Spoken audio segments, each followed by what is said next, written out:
Numerical वाला assignment हम और देखेंगे, और ये अर्चना का जो सॉल्व है इसका मैं चेक भी करती जाऊंगी। तो अर्चना देखो बेटा, जैसे 4 gram of NH dissolved in this, तो इसमें मोलैरिटी और नॉर्मेलिटी निकालनी है। एक तो पहले बेटा गिवन से स्टार्ट करो करना, कि भाई गिवन करके लिखो बेटा कि भाई यहाँ पर तुम्हारा जो वेट ऑफ सोल्यूट दे रखा है वो हमारा 4.0 ग्राम है। फिर हमारा वॉल्यूम ऑफ सोल्यूशन हमें दे रखा है 500 ml दे रखा है। ठीक है, अब यहाँ पर एक तो मोलैरिटी निकालनी है और एक नॉर्मेलिटी निकालनी है। ऐसे करके और फिर जब सॉल्व कर रहे हो तो ऐसे करके लिखो सोल्यूशन। ये प्रॉपर ऑर्डर फॉलो करोगे ना, इसका भी एक अलग तुम्हें बेनिफिट मिलेगा मार्क्स में बेटा एग्जाम में। तो ऐसे गिवन करके प्रॉपर तरीके से तसल्ली से पेपर को अटेम्प्ट करना है। फिर इसमें फॉर्मूला चाहे तुम ये वाला लगाओ, और जो ऐसे तुमने कर रखा है वो भी ठीक है अर्चना तरीका, उसमें भी कुछ वैसे गलत नहीं है। आराम से तुम चाहो तो इसको ऐसे भी करके कर सकते हो, ठीक है ना। तो ये हमने इनको वॉल्यूम, और जब तुम ऐसे शॉर्ट फॉर्म में लिखते हो तो डॉट जरूर लगाया करो पीछे, नहीं तो फिर वो उसका कुछ भी मतलब निकल जाएगा।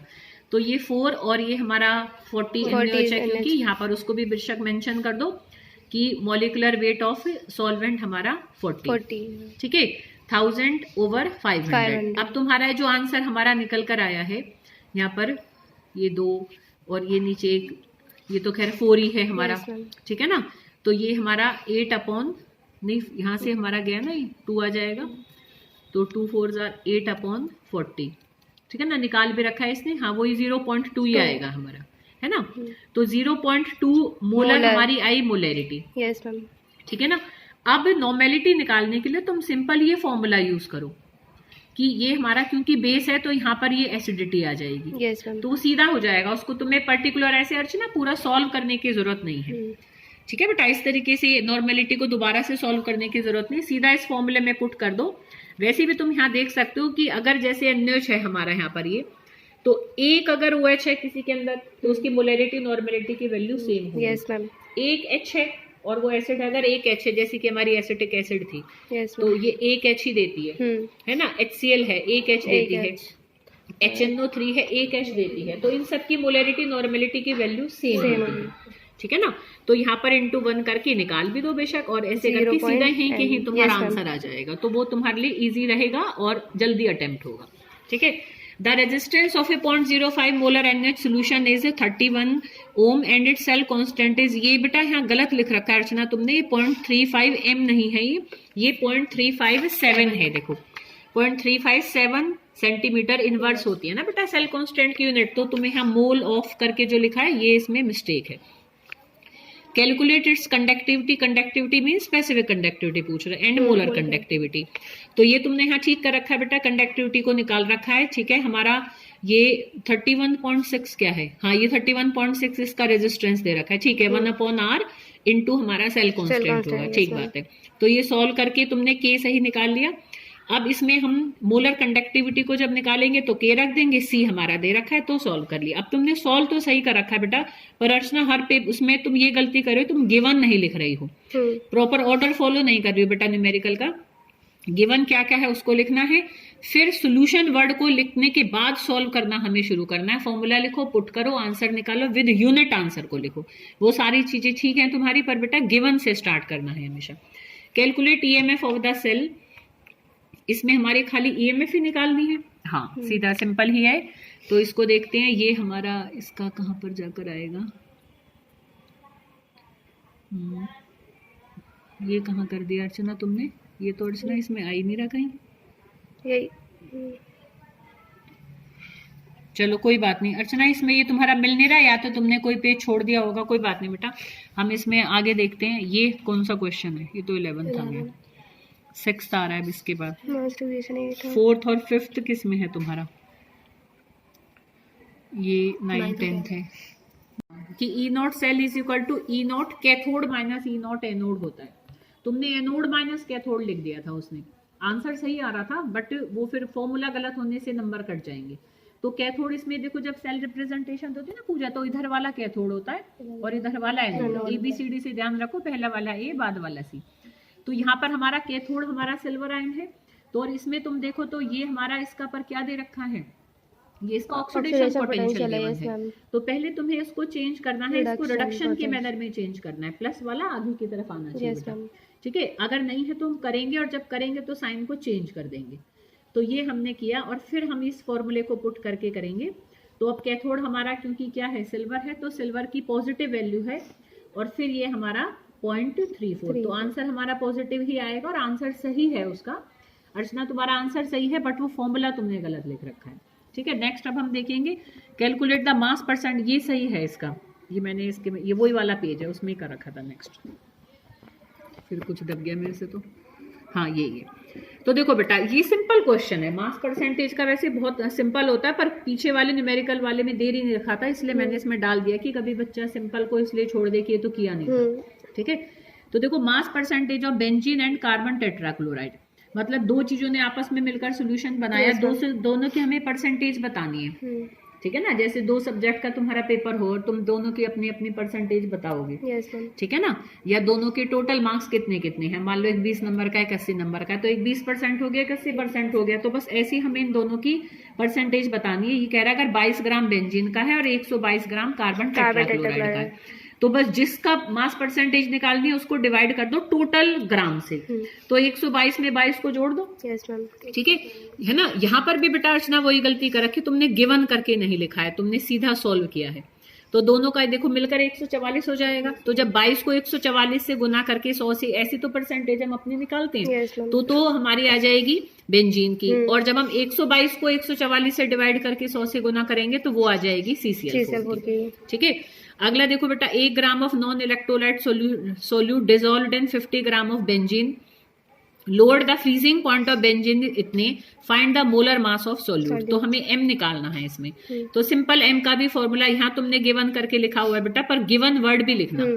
ठीक है, और यहाँ बेटा ये तुमने गलत कर रखा है, तुमने B को 1000 कर दिया है, ये 1000 नहीं है बेटा, ये 1.00 है, ये तुमने इसको वैल्यू गलत ले ली बेटा, इस वजह से इसका आंसर में तो गड़बड़ नहीं है, पर तुम्हारी आंसर तो इसका 256 ही आएगा जहां तक है। चलो और भी बच्चे बेटा इसको सॉल्व करके देख लेना, बट तरीका सिंपल यही है कि पहले हम लिखेंगे कि गिवन हमारा क्या दे रखा है, कि ऐसे करके गिवन, और ये कौन सा क्वेश्चन है, ये है क्वेश्चन 5th। ठीक है ना, ये सब मिक्स हो गया, ये हमारा था आंसर 1st। ठीक है, और यहाँ से था हमारा ये आंसर 3rd। तो इसमें देखो बेटा गिवन है हमारा WB 1.00 ग्राम है, तो सिर्फ 1 ग्राम है। ये सॉल्व करने भी मोस्टली मैंने देखा है जो बोर्ड में आए हुए होते हैं उनकी कैलकुलेशन सिंपल होती है, कि बच्चों का कैलकुलेशंस में टाइम ज्यादा वेस्ट ना हो। ठीक है, अब WB हमारा देखो, क्योंकि वो हमें निकालना है ना, ये कह रहा है find the molar mass of solute, ये कह रहा है dissolved in 50 gram of benzene, तो WA हमारा है 50 ग्राम। ठीक है, lower the freezing point of benzene by this, तो इसने सीधा हमें डेल्टा TF ही दे दिया है कि भाई इतना कम कर दिया उसने, वही तो हमारा डिफरेंस ही तो कम करना होता है कि भाई हम T0 माइनस T1 करते हैं, तो सीधा उसने हमें वो डिफरेंस प्रोवाइड कर दिया 0.40 केल्विन। ठीक है, और हमें KF भी दे रखा है, freezing point depression constant 5.12 kelvin पर मोल। डेफिनेशंस भी याद रखना, तुम देखो एक आध क्वेश्चन जरूर ऐसा आता है जैसे 3 डेफिनेशंस एक साथ आ जाती है, जैसे मोलर एलिवेशन कांस्टेंट की, बॉइलिंग पॉइंट की, फ्रीजिंग पॉइंट की, डिप्रेशन इन फ्रीजिंग पॉइंट की, एलिवेशन इन बॉइलिंग पॉइंट की, ऑस्मोटिक प्रेशर की, वेपर प्रेशर की, ठीक है, कोलिगेटिव प्रॉपर्टीज की, तो ये सारी यूनिट में molarity, normality, molality, mole fraction. Yes ma'am, और ये भी तो आ रही है मैम हाइपरटोनिक, आइसोटोनिक। हाँ, हाइपरटोनिक, आइसोटोनिक, हाइपोटोनिक, ये सारी तुम्हारे उसमें लिखी हुई है। ऑस्मोटिक प्रेशर के जहाँ पर है ना, उसमें तीनों की लिखी हुई है। इवन वो भी आई हुई है एक बार ऐसे प्लाज्मोलाइसिस और वो करके, वो बिल्कुल उसके लास्ट पेज पर है, हीमोलाइसिस और प्लाज्मोलाइसिस। ठीक है, तो ऐसे ये छोटी छोटी डेफिनेशंस इसमें से जरूर सब बेटा याद करके जाएं। तो KF हमें दे रखा है, अब देखो हम सीधा इसको जब सॉल्व करेंगे तो सोल्यूशन करके, वैसे तो ये आसान है, delta TF is equal to KF into molality होती है, तो डेल्टा TF हमें पूरा पूरा दे ही रखा है। हाँ, मोलैलिटी को हम खोल दे, WB over MB into 1000 over WA।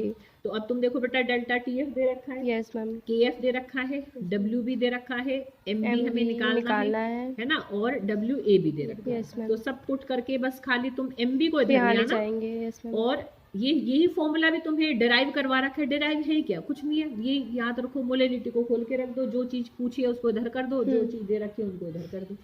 ठीक है ना, अब ये डेल्टा TF को हम इधर ले आए, जैसे हम कितने फॉर्मूला याद रखें, हम बेसिकली उनको निकालना याद रखेंगे तो हम कभी भी नहीं भूलेंगे। Yes ma'am. ठीक है ना, आगे तक भी ध्यान रहेगा, पुट करके और आंसर निकाल लो। ठीक है, नेक्स्ट देखो बेटा, इसमें write the Nernst equation and calculate EMF of the following cell.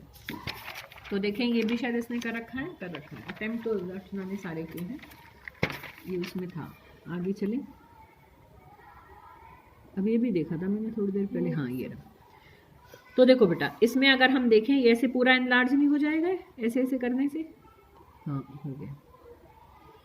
अब आ जा, अच्छा अब यहाँ करूँ, अरे अच्छा अब तो पेज ही चेंज हो गया, थोड़ा सा करते हैं इसको बस। अच्छा ये तुमने वो कर लिए थे ना डाउनलोड, नहीं पीछे हो गया, ये तो इसमें था, हाँ ये रहा।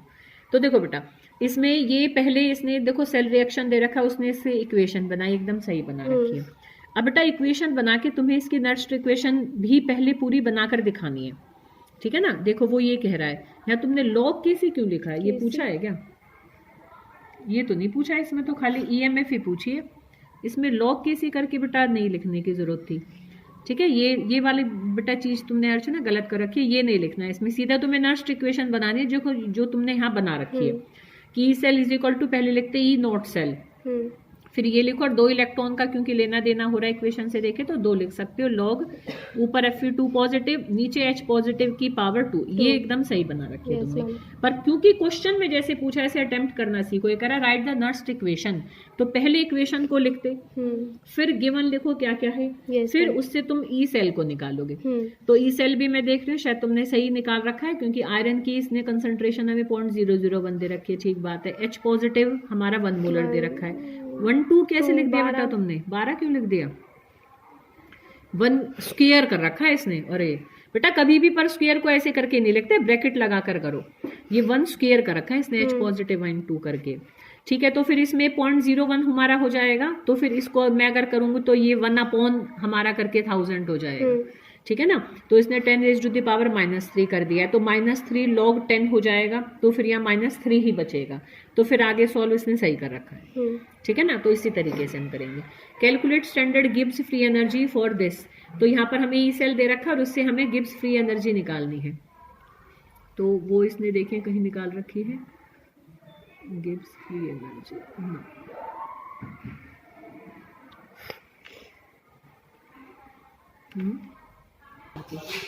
Delta G is equal to 2.303 और हमारा क्या कहते हैं लॉग के, आई थिंक शायद यही थी इसका जो पर्टिकुलर फॉर्मूला है जी हमारा, जो भाई जो चेंज इन फ्री एनर्जी होती है बेसिकली वो हमारी NFE0 सेल होती है ना, हाँ वो तो ये है, ये तो के के साथ था, ने के और डेल्टा जी का हमने मिलके निकाला था, वो तो फिर अलग है, हम ये तो इसी से हो जाएगा हमारा, हाँ इसी से होगा ये, है ना। नोट इसने नोट ही लगा रखा है तो हम यहाँ भी नोट लगा कर करेंगे।